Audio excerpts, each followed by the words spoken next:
Witcher 3 came out in 2015, was re-released at the end of 2022, I want to say, the next-gen version of The Witcher 3. And wait, really? Yeah. No, so you're not talking about the Switch version? No, I'm talking about the PC version, the console version. It was a like a graphical overhaul, right? Yeah, if you own the game, then you get I guess calling it a remaster. I don't know. It's got better lighting, better graphics. If you have the capabilities, you can do ray tracing.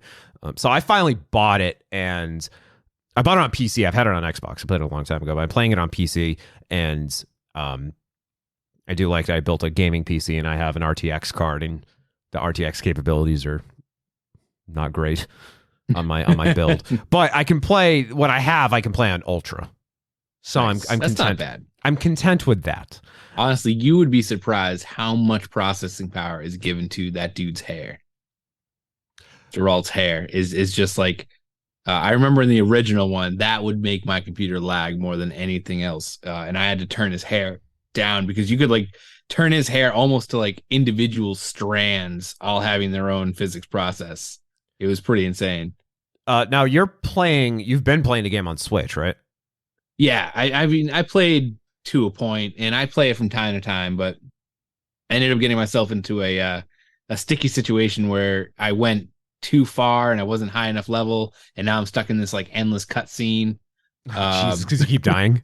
Because I keep dying, and because it's on the Switch, the load times are so long to get back into it. I'm just like, ugh. So I kind of put it down for a little while. Now, if I remember correctly, you were largely playing the game just to play Gwent. Yes, exactly that. I was actually mentioning this literally just at dinner. Love the Gwent mini game. I ended up I ended up playing the standalone app that they got for Android and Steam. Also, still recommend it, to be honest. I'm so bad at Gwent. I got good. I'm so bad. I need to build up a deck. Yeah, and I just like don't put any effort into looking for cards, but I'm so bad. On the app or the in game? The game, within the game. I know like one of the side missions is collecting cards to build your first Gwent deck, and which was a nice adventure. That's basically what I was doing, and then I got to the point where you needed to enter the competition, which cost way more money than my like level 3 like ass had ever accumulated. So I was like, how do I do that? I've already mastered Gwent, but I can't enter the competition without the money. So I was like, I guess I'll start playing the game, and that's where I had gotten stuck in the cutscene. I was like, I'll just play through a couple of these missions, and next thing you know. Now, I can kind of sympathize because when I first started playing the game, I took on a contract that was like level 28 and found out that leveling up in that game is no easy feat. No. So I think I eventually got to level 28 and completed the contract and like was just doing it out of principle. Yeah. I just wanted to get it out of my stupid quest log. But when you played Fallout New Vegas, did you ever get... No, I didn't actually. You did? Okay, never mind. I bought New Vegas and never got around to playing it. Oh, dude. Yeah. Come on. No, it's horrible. I played the crap out of 3 though. If it's any consolation. Kind of, but New Vegas had a card game in it called Caravan. Okay. And I figured if you'd played New Vegas, you probably would have done the same thing, where you didn't actually play any of the game. You just played Caravan all the time. Because like every NPC you talk to, the option comes up to play Caravan. Nice. That's awesome though. That's like half the fun though. It's like I'd literally run around looking for like, come on, you got to play Gwent. Like you got to be, you're one of the ones. And eventually I couldn't find it anymore. So I was like, all right, I got to Wikipedia this shit. I need to know. So Witcher 3 in the news, according to Kotaku.com, a modder for The Witcher 3, this is being well before the remaster, the next gen version of the game recently came out. A modder created a mod that it seems CD Projekt Red, the developers of the game, took and used in the remaster without the permission of the modder. But I like how this article begins. Quote, "The Vulva saga continues. After Kotaku broke the news that CDPR had added more realistic genitals to some of the women in The Witcher 3 with its next-gen update, then broke the news that those realistic genitals would be removed as their addition was unintended. It now seems that the mod itself was used by CDPR without permission. So they didn't make their own. They just grabbed mods for the.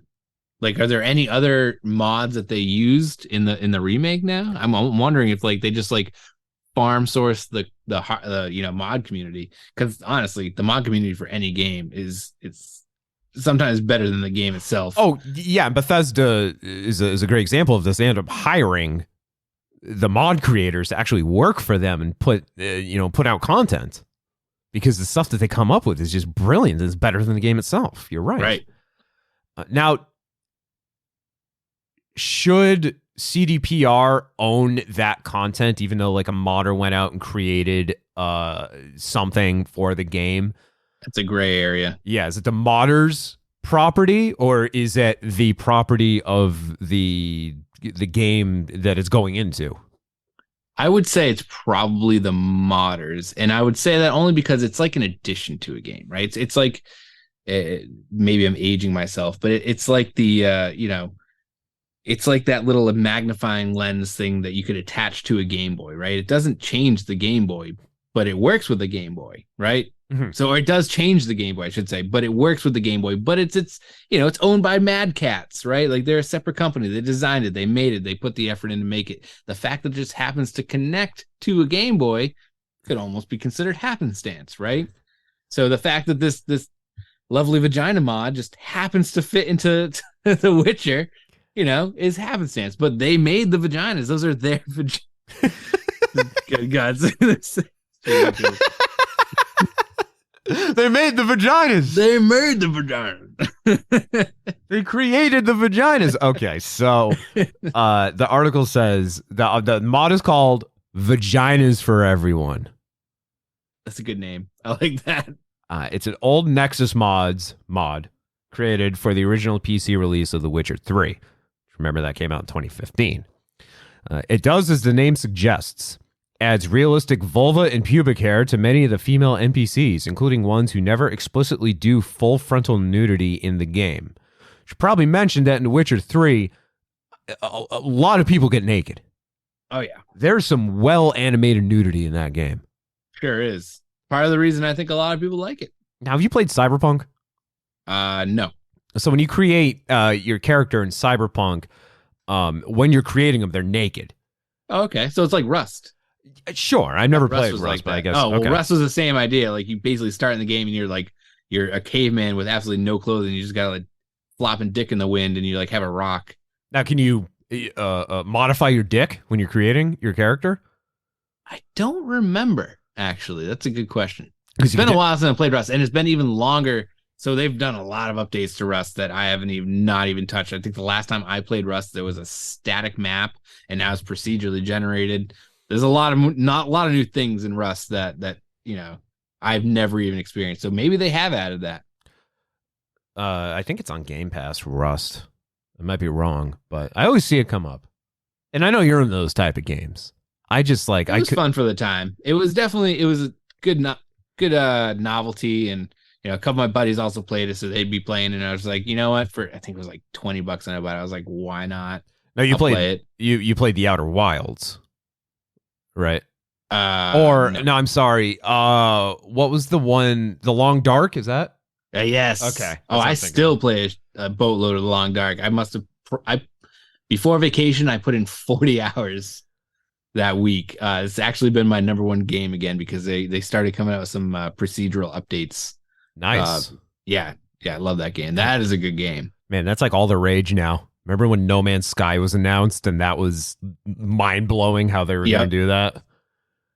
Seems like every game. And then everyone got really angry, and now they're like kind of okay with it again. Well, Last of Us, or Last of Us. Shit, I've had The Last of Us on my mind. No Man's Sky went from complete steaming dog shit to one of the greatest games ever made. It's just like it came out too early. Yep. Yeah. Well, that's the thing. They were rushing the release, and that's just, it wasn't worth it because they hyped everyone up, And in order to keep on that hype, they released it pretty much unfinished. But I think what really got people angry is they claimed it was kind of finished, and it was like, dude, it's not. It's not even close. I love that it's on the Switch now. It's amazing what they can fit on that thing. Dude, the Switch is like garbage hardware, but I love it. I do love the Switch. Like, there's so many good things. Did you pick up that? Actually, I think I heard they just added Game Boy Advance games to the Switch. They will be. They did their Nintendo Direct last week, and they announced that nice. Game Boy Color, Game Boy Advance games are coming to the Nintendo Switch Online. I don't remember if you need an extra pass to get that, but they will be coming. And then, did you pick up Metroid Prime Remastered? Not yet. Nope. I want to get it. I've heard. I was about to say I'm waiting to go on sale, but nothing ever goes on sale from Nintendo.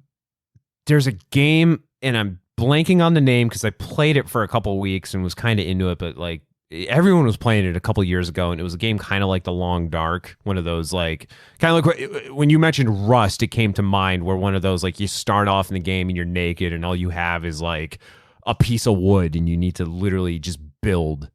Like you got to build a settlement, you got to build a house, you got to like forage for things, you got to hunt. I can't remember what the name of the game is, and it was like like a 2D game. No, like it's in 3D. It's in 3D, and it's it was made by an indie studio, and it just like it was like a sleeper hit. It just took off, and it's gonna drive me nuts. I can't remember the name of it.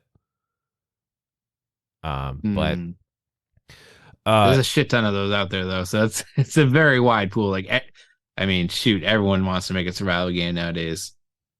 Yeah, I'm surprised that they're still as big as they are. I mean, I guess they're good. They're good.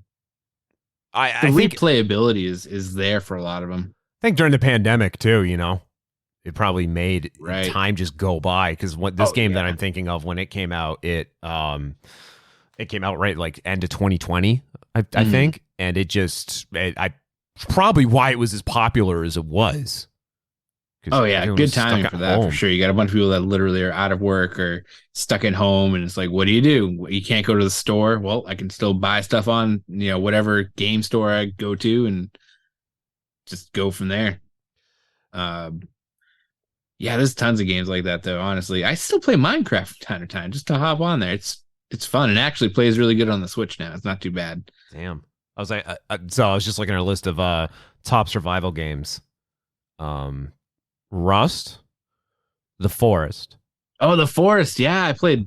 Was that the one you were talking about? Nope. Really good graphics for it. It was kind of a creepy game.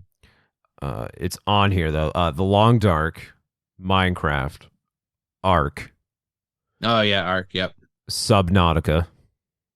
That one was unique. Well, so that's the thing. There's like kind of unique survival genre, right? Subnautica has the underwater thing going. I feel like Long Dark's got like that cold winter survival that's really based around like not zombies or anything. It's based around like actual temperature being like the thing that's going to kill you overall.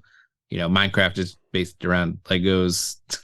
Now, with Skyrim, have you either tried the survival mode or there's a mod called Hot and Cold? Have you ever tried any of that? Yes, I've tried the Hot and Cold mod. I haven't tried.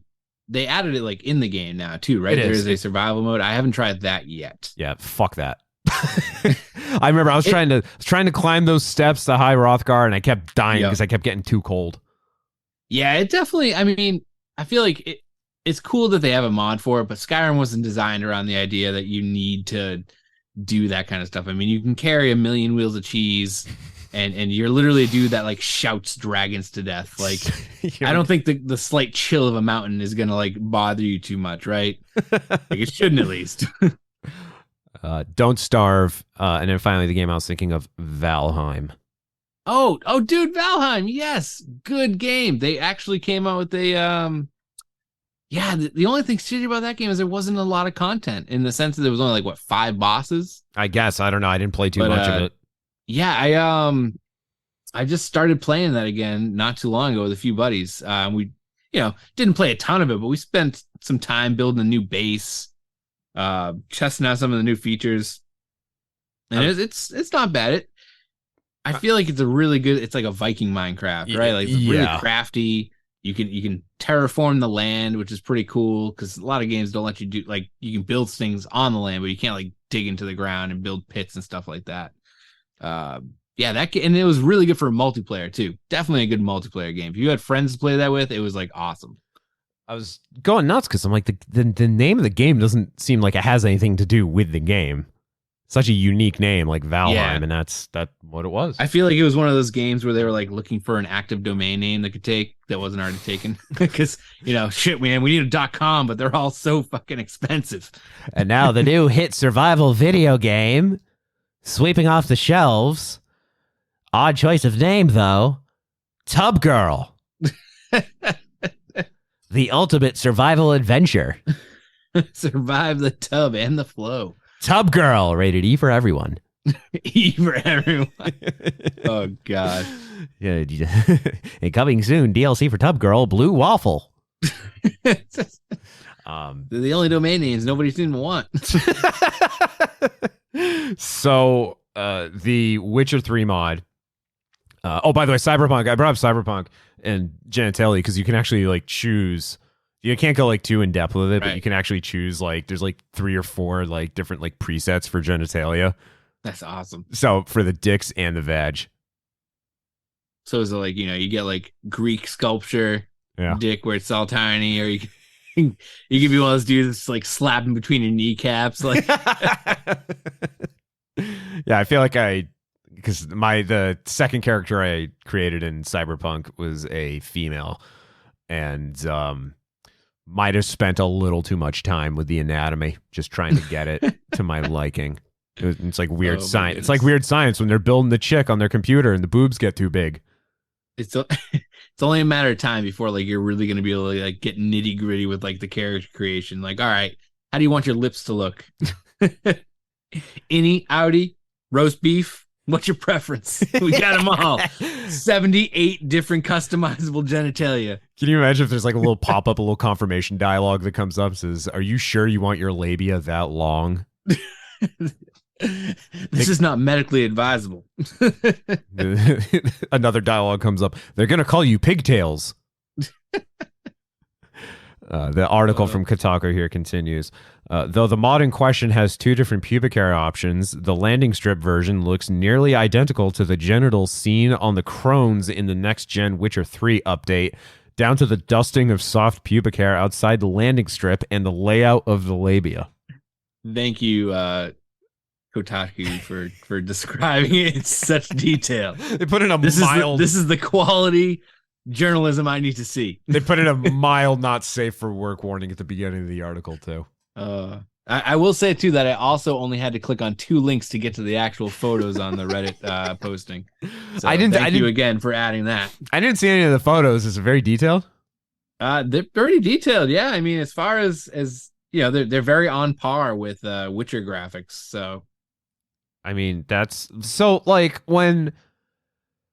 the developers are creating the game, obviously they need to keep things within certain limits because of the ESRB and the ratings, and they don't want the game to get rated adults only. They want to be able to actually sell it. But then I think, there's a thing that comes up with the ESRB that says, like, online content is not rated. And that's when the mods come out that are, like, just super... bizarre, and that's where like the hot coffee mod for Grand Theft Auto San Andreas comes into play. That's a good one. I forgot all about that one. And oh my god, I remember playing that on Axe computer and failing miserably with the mod, trying to, because it's a sex mini game, and it's like Dance Dance Revolution but with sex. Yes, you have to tap the right buttons at the right time. And I couldn't, for the life of me, figure out the rhythm. And I kept like, I think like CJ just like busts early if you fail the game. And he's fully dressed too. That's the best part, is everyone's fully dressed. It's not even like, it's like dry humping. It's simulated. But Axe's father comes in and he's because he he played video games and he had interest in the mod, and he sees us he sees me trying to figure out the hot coffee mod. He just goes, "Son, if you're struggling this much at the game, I can't wait to see what you're like in real life." Oh goodness. So But yeah, that's why such detailed mods exist when it comes to nudity and female genitalia, especially. Oh yeah. Yeah, I still have one for Left 4 Dead. It's not a nudity mod, but it replaces Zoe with like a complete anime check with like absolutely humongous tracts of land and very good physics on those tracts of land, and wearing a very skimpy outfit. And I completely forgot about it until I decided to like play it randomly just to like pass like 10 minutes. I was like, oh, I'll just play a quick single player, whatever. And yeah, I had Zoe as this anime girl, and I think Nick is Squidward. So it was Left 4 Dead 2. And I replaced the what was it, the boomer with Gabe Newell. Yes, Gaben. Yep, Gaben. Yes. Gaben. And, the tank is the Charger is John Cena. Nice. Tank is regular. So every time you hear Chargers, John Cena. I replaced the jockeys with Beavis. Nice. Oh, that's a good one, actually. So like, so I have the audio from it, and so like you're just running around doing whatever. Where I come from, there is no. How's it going? That's awesome. Hello? This sucks. Jockey. May I help you? Nicaragua. There will be more bungholes. Hello. Just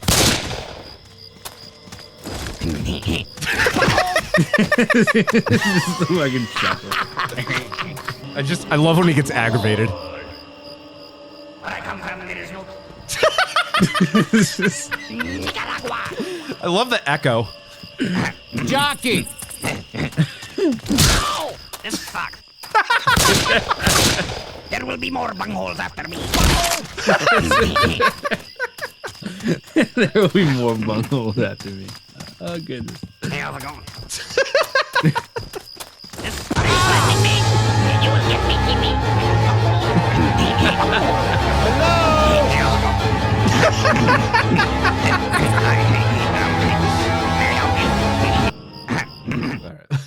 That's awesome. Oh my goodness. I just remember I have the pipe bomb as when the sound goes off, it always does the SpongeBob, my leg. Nice. Oh, I gotta find that. That is awesome. I have the it replaces the boomer bile with a Pokeball. That's awesome. So do you think that this Witcher mod, do you think it'll get serious enough that it goes to court? Like they already like reversed the update that they did to remove the content that was put in the game. The developer did that, CDPR. But do you think that like the mod creator could take them to court for taking their stuff? You can sue anybody for a lot of things. I feel like it'd almost be better to, maybe one of those things where it doesn't go to court, it just hits a settlement. Or maybe they just say sorry and, kind of like, I know there was really bad blood, I think, with the author of the actual books for The Witcher and CD Projekt Red, because, like, honestly, the game became more popular than the books in a lot of ways. So, and I remember there being some sort of lawsuit where, like, they only gave him a certain amount, or like, it was only going to be a certain amount, and then, like, it became wildly successful, and he was like, "Oh, I want more," and they're like, "We'll find some in between," right? Like, so I feel like they've got a history of possibly just kind of trying to work things out and do right by the people. And it could be, honestly, like, maybe it was kind of a mistake. It's like, oh shoot, we were supposed to like remake that to like not just be the mod. But I mean, I guess it also depends on the modder's attitude, right? Like, he's got to be, maybe he's like, hey, at least give me credit for it, or something of that sort, or give me some sort of monetary payment for it that doesn't require going to court. Or like I said, just go like you're gonna go to court and end up settling out of court for some undisclosed sum, and then they can use it freely for their vulva needs. Hey, that's my vagina. Those are my vaginas, not yours. I made those. The article here says, according to the modder who just recently responded to the author's DM on Nexus Mods after seeing Kotaku's story, CDPR, quote, used their mod, but, quote, didn't know about it, nor did they ask for permission. No follow up after that. So Interesting. yeah, I have never dabbled in nude mods. I see them all the time. Oh yeah, very popular. I'm just teenage kids everywhere probably like just craving for those things. Oh yeah, I'm just not that perverted. I don't like that uncanny valley. I like sort of the like I feel like I talked about this a few episodes ago, talking about like seeing cartoon characters like Marge Simpsons and Lois Griffins out there when people like animate them nude.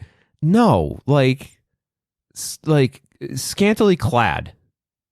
Leave it like that. Leave it to the imagination. Don't try to animate nudity. In a lot of ways, scantily clad can be better too. Just like more, leave to your point, leave it to the imagination, and the imagination can fill all the voids. Wasn't I think Marge Simpson was on a cover of Maxim magazine many years ago. Oh yeah, and they drew her in a sexy spread, like washing the floor in her, quintessential blue hair with an apron or something like that. They did that, I think, with like Playboy too, with Laura Croft back in the 90s, cashing in on the Tomb Raider craze. And even then, like, do I really want to see triangle tits? Kind of. Where do you put the nipples? Poke your eye out. That kind of stuff. There's a market for it, but I mean, I'm more interested in mods that change the gameplay or enhance the game in some way, shape, or form. Or sometimes in a lot of situations, fix bugs, right? Like fix performance issues and stuff like that. They're like, I made a mod that made this game not crash at this point in time, or when using these resources, or unlocking higher definitions. Like, it's amazing what like the Minecraft community, like you can download some mods that'll make any computer choke, and they'll make Minecraft look unnecessarily gorgeous for a game of blocks. That's like the unofficial patches for the Bethesda games. Like you have one for Skyrim, you have one for all the Fallout games, and it's all people just going into the source code and fixing the game because Bethesda's only going to fix so much. Right. And those fan-made unofficial patches, those have come in clutch. Oh yeah, definitely. And I wouldn't be surprised to see in the future, almost like bounties for those kinds of things. Like the game producer could be like, listen, we produced a game, but if you find a bug and you can patch the bug, like we'll give you a bounty for it. Like, they do that with, bugs in code and stuff like that now. If you can find a 0-day exploit and tell the company instead of exploiting it, a lot of times they'll give you a nice little cash sum. Like, wow, man, thanks. Here's $10,000. Like you just saved us like years of suffering and possibly billions in losses or whatever. Right. So doesn't like Twitter do that? Facebook? Yeah. I mean, I wouldn't be surprised. I know Google at least does it. I don't know if they pioneered it, but I mean, it kind of like grew into like the hackathons and stuff like that they do, where it's like, cool, like see if you can break into this, and there's cash prizes, and it kind of like it gives people a contest and a game to do that. And where so many mods and stuff are free for games, I feel like it almost like it's almost bound to happen. Games cost, especially big games nowadays, cost so much to make, they almost dwarf movies unless you're Avatar in cost, right? Like, so